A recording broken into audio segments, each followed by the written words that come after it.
Sometimes terrain, icing, or simply the lack of an instrument rating, currency, or equipment can make flying IFR untenable. But that doesn't mean you have to cancel a flight just because there's some weather or the ceiling and visibility aren't clear in a million. As with any kind of weather situation, it's perfectly fine to take a look and go as far as you can, as long as you always have an out. Last spring, a friend and I were hoping to fly from Albuquerque, New Mexico to Telluride, Colorado in my Bonanza.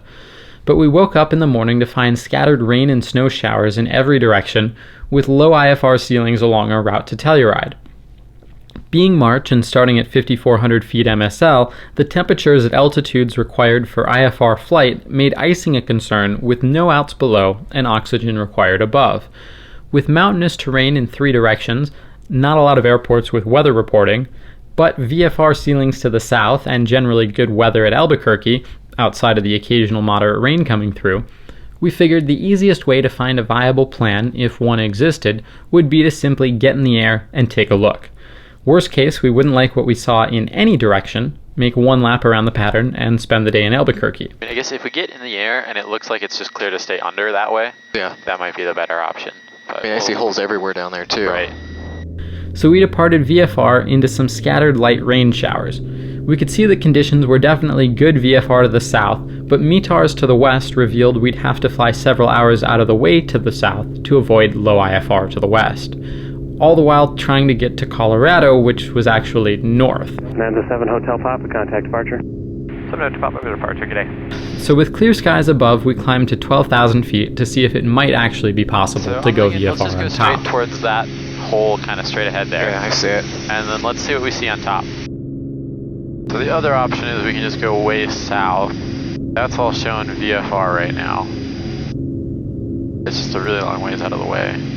It looked somewhat promising, but quickly became clear that more like 15,000 feet would be necessary, so we turned around to head south under the clouds, a route that would add several hours to our trip.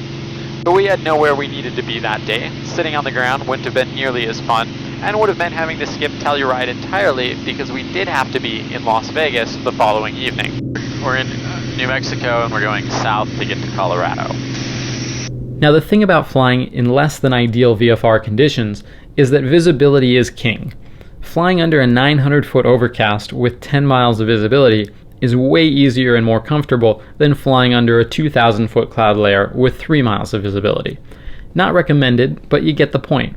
And by the way, this can certainly include conditions that aren't quite marginal VFR per se, particularly over mountainous terrain where 3,005 in one spot might be obscuring mountains a few miles away. But yeah, so basically there's weather all up in here, low ceilings, so this is where all the VFR stuff is. So we're gonna go down here.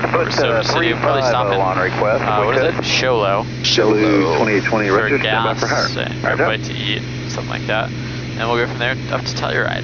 I knew the keys to making this flight would be to avoid the more mountainous terrain where our VFR ceilings and visibility would drop to IFR and rocks, make sure we didn't descend below 1,000 AGL, while trying to stay quite a bit higher than that, but we wanted to have a hard limit. And always, always, always being sure we had a solid out and didn't back ourselves into a corner. Go around this mountain and then turn, or? I think so, because I mean, we're getting, there's like, you know, lots of precip in there, so I don't know that shooting that gap's going to be a great idea. That's just going to put us in higher terrain with low ceilings. I think the easy option at this point is just go this way. I think we tried our one shortcut for today. Having GPS and a current terrain and obstacle database also go a long way toward adding additional safety margins as well. Right now we're 3,300 above the ground. It looks like we're probably going to hit a dead end up here. So yeah, I think let's get through this and we'll probably route towards that way. We got options in every direction right now. Right.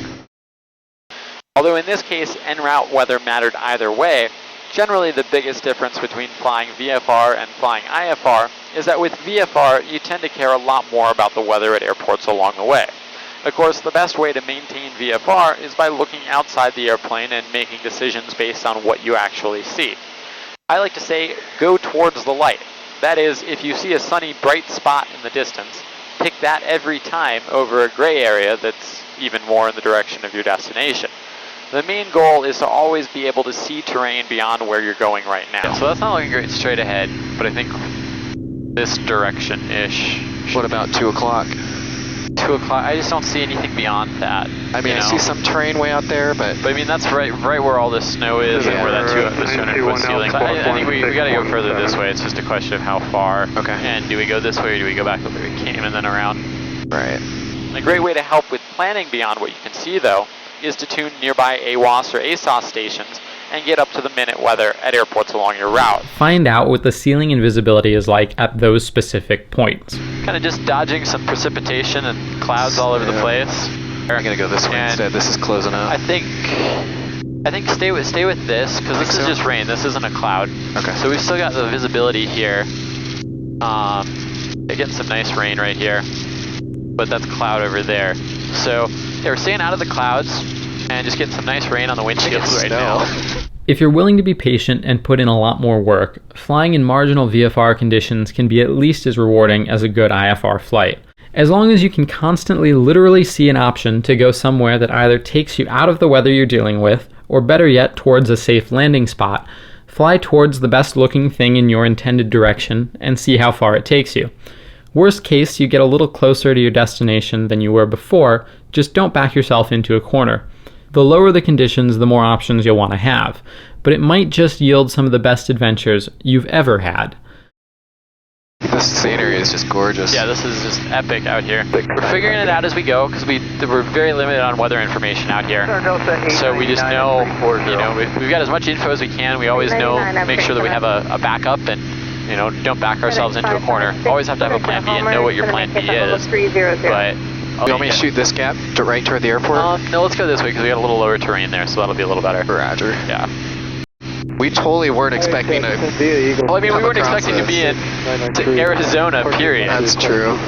But here we are. It's the cool part about flying. Like, you end up in places that you would just never expect and would never see any other way, or, would never end up there. Like, I have no idea what this canyon is. We'll probably figure it out later. We added 4 hours to our 1 hour flight, but we came across some unexpected, stunningly beautiful terrain, so it would have been worth every penny, even if we hadn't made it to Telluride anyway.